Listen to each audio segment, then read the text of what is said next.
हमें इस वीडियो के माध्यम से हमें सुन रहे हैं, मैं आपको बताना चाहता हूं आज की शिक्षा है प्रभु ने हमें नकारात्मक नेगेटिव बोलने से क्यों मना किया है। मैं उम्मीद करता हूं आज का वचन आपको बहुत ब्लेस करेगा। एक वचन मैं इस समय आपके सामने रख रहा हूं। हम पढ़ रहे हैं याकूब की किताब का 3 अध्याय और उसका 10वां वचन। इसमें लिखा है, एक ही मुंह से धन्यवाद और श्राप दोनों निकलते हैं। हे मेरे भाइयों, ऐसा नहीं होना चाहिए। आपने पवित्र शास्त्र बाइबल को, कलाम मुकद्दस को पढ़ते समय एक बात देखी होगी, उत्पत्ति से लेके प्रकाशित वाक्य तक बाइबल हमें बार बार ये कहती है कि ध्यान दो कि आप क्या और किस तरह बोल रहे हो। बहुत बार हम ये नहीं जान पाते हैं कि परमेश्वर हमें क्यों कह रहा है कि अपने मुंह से नकारात्मक नेगेटिव बातें मत कहो। मैं बिलीव करता हूं आज का वचन बहुत सारी बातें क्लियर करेगा।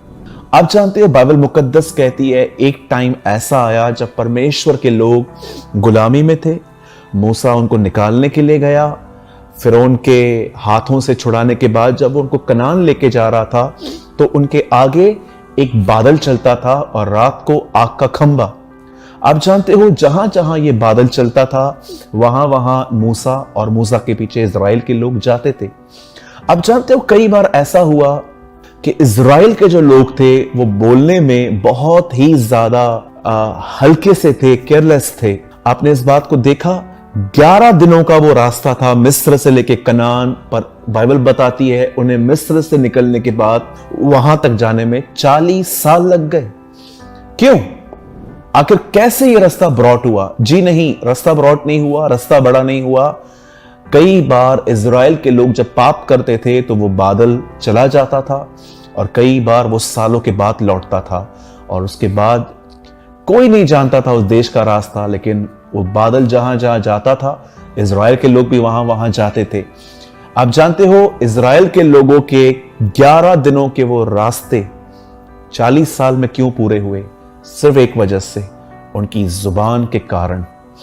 कई बार वो कहते थे कि परमेश्वर बुरा है, कई बार वो मूसा को बुरा कहते थे, कई बार वो खाने पे कुड़कुड़ाते थे, पानी न मिलने पे कुड़कुड़ाते थे, बहुत नेगेटिव बात वो बोलते थे। और बाइबल में कई बार प्रभु ने उनको इस तरह कहा कि तुम क्या बोल रहे हो, मैंने सुना है। आप जानते हो कौन सी वो चीज थी जो परमेश्वर ने अपने आप को इनसे थोड़ा दूर कर दिया? बाइबल बताती है एक बार प्रभु ने शपथ खाई कि ये मेरे विश्राम में नहीं आ पाएंगे। वो था उनके नेगेटिव वर्ड्स। सुनिए, आप नेगेटिव कब बोलते हैं? याद रखिए, शब्द रिवील करते हैं, प्रकट करते हैं कि आपके हृदय में क्या है।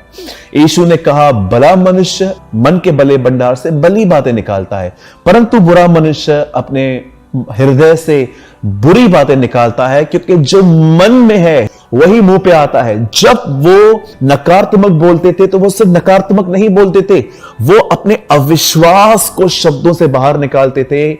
और याद रखिए, परमेश्वर को विश्वास अगर आगे बढ़ाता है तो अविश्वास उसे एक जगह पे ठहरने के लिए कहता है। याकूब अपनी किताब में कहता है, एक ही मुंह से आशीष है, एक ही मुंह से श्राप है।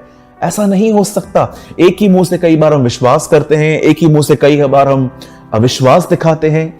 आप जानते हो जब भी इजराइल के लोग नेगेटिव बोलते थे, नकारात्मक बोलते थे, वो सिर्फ नकारात्मक नहीं बोल रहे थे, वो अपने अनफेथ को रिवील करते थे, वो अपने अविश्वास को प्रकट करते थे। और बाइबल साफ कहती है, विश्वास के बिना प्रभु को प्रसन्न करना अनहोना है, नामुमकिन है। आप जानते हैं एक दिन एक व्यक्ति बहुत दुआएं करता था और दुआ करने के बाद वो अपनी औलाद को प्रभु से मांगता था कि मुझे बच्चा दे। एक दिन प्रभु ने डिसाइड किया कि वो उसे बच्चा देंगे और बाइबल बताती है जैसे फरिश्ता आया, स्वर्गदूत आया, उसने कहा मैं तेरे लिए एक समाचार लाया हूं, तो एक बेटा जन्मेगा तो उसका नाम ये रखना, उसकी ये लाइफस्टाइल होगी, ये उसकी मिनिस्ट्री होगी। सब सुनने के बाद जकरिया ने कहा मैं ये कैसे मान लूं।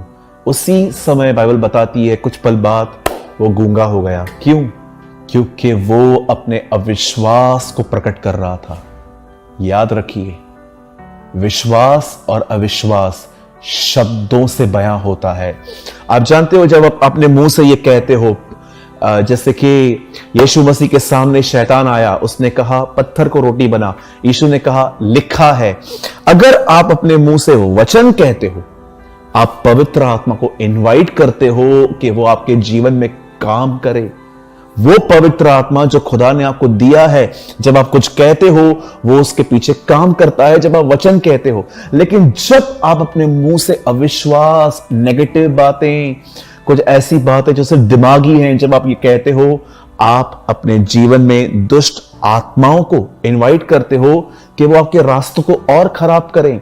इसीलिए बाइबल बताती है हमारे माइंड का रिन्यू होना जरूरी है, क्योंकि अगर माइंड रिन्यू हो गया तो हम सही टॉक करेंगे, सही बात करेंगे। आज मैं आप में से हर एक से पूछना चाहता हूं, एक चीज अपने आप से पूछिए, एक परीक्षा अपने आप से लीजिए। मुझे बताइए, आप नेगेटिव अधिक बोलते हैं कि आप परमेश्वर के बारे में, उसके वचन के बारे में, उसके व्यक्तित्व के बारे में बात करते हैं? बाइबल बताती है 2 चेले एमाउस के मार्ग पे जा रहे थे, वे बातचीत कर रहे थे कि क्या यीशु जीवित है? हमें तो नहीं लगता। जब वो यीशु की बातें कर रहे थे, बाइबल बताती है यीशु उनके बीच में आके खड़ा हो गया और यीशु ने उनसे पूछा, तुम क्या बात कर रहे हो? और आप जानते हैं, ये 2 वो लोग ठहरे जिन्होंने जीसस को गॉस्पेल बताया। उन्होंने यीशु को यीशु के बारे में बताया कि हमें लगता था कि वो हमारा मसीहा है, लेकिन वो मर गया, वगैरह वगैरह। आज मुझे एक बात पूछिए, आप अपने बीमारी के विषय में क्या बात करते? ये और बढ़ेगी, ये मुझे मार देगी, आज मैंने दवाइयां लेना चालू की है, मुझे सालों साल लेनी पड़ेगी, तब मैं जाके ठीक हो जाऊंगा। मुझे बताइए, आप अपने करियर के बारे में क्या बात करते हैं? मुझे बहुत कुछ फेस करना है, स्ट्रगल करना है। आप अपने परिवार के प्रति, जिससे अब तक उधार नहीं पाया है, उसके प्रति आप क्या बात करते हैं कि ये कैसे सुधरेंगे, ये मूर्ति पूजक है, ये हैं, ये वो है। आपका बिजनेस अगर डाउन है, मुझे बताइए, आप अपने बिजनेस के बारे में दोस्तों से क्या बात करते हैं कि मैं बहुत डिस्टर्ब हूं, ये हूं, वो हूं। आप देखिए, हम में से बहुत कम लोग हैं जो सकारात्मक वचन बोलते हैं, पर हम में से अधिकतर लोग नेगेटिव बोल के शैतान को अवसर देते हैं। क्यों कहती है बाइबल, शैतान को अवसर न दो।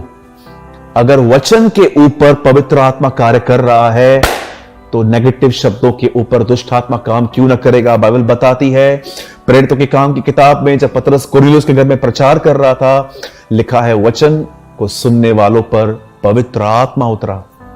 मेरे भाइयों, मेरी बहनों, यह बहुत महत्वपूर्ण है कि हम नकारात्मक बोलने से बचें। उनके नेगेटिव बोलने के कारण 11 दिन का रास्ता 40 साल में बदल गया। आज अब अपने आप से पूछें, कहीं ऐसा तो नहीं है कि समय के हिसाब से तो आपको टीचर हो जाना चाहिए था, लेकिन अभी भी आप अपनी क्रिश्चियन लाइफ में स्ट्रगल कर रहे हैं? जानते हैं क्यों? क्योंकि आप में अविश्वास है और इसलिए अविश्वास बाहर निकल रहा है। आइए, मैं आपको इनवाइट करता हूं, मैं आपको न्योता देता हूं, मैं आपको कहना चाहता हूं, आइए प्रभु में बढ़ें। हर दिन वचन पढ़ने के द्वारा अपने मन को नया करें और हर दिन परमेश्वर की भाषा, उसका वचन कहें। और आप देखिए, आप अपने जीवन में रिस्टोरेशन देखेंगे, आप अपने जीवन में परमेश्वर का हाथ देखेंगे। बाइबल बताती है सारा की मरी हुई गर्भ को देखकर भी इब्राहिम निर्बल न हुआ, पर दृढ़ होकर उसने परमेश्वर की महिमा की। मेरे भाइयों, मेरी बहनों, मुझे लगता है ये पूरा साल हमें अपने आप को शिक्षण देने की जरूरत है कि हर समय धन्यवाद, स्तुति, परमेश्वर की महिमा, उसका वचन हम किस तरह कन्फेस कर सकते हैं, क्योंकि यही हमारे लिए उचित है। मैं विश्वास करता हूं इस छोटे से वीडियो में आपको कुछ गहरी बातें समझ में आई होंगी कि हम जब नकारात्मक बोलते हैं तो हम अपने अविश्वास को बाहर निकालते हैं, और वचन कहता है अविश्वास खुदा को काम करने नहीं देता। यीशु उनके अविश्वास को देखकर उनके बीच में कुछ नहीं कर पाया।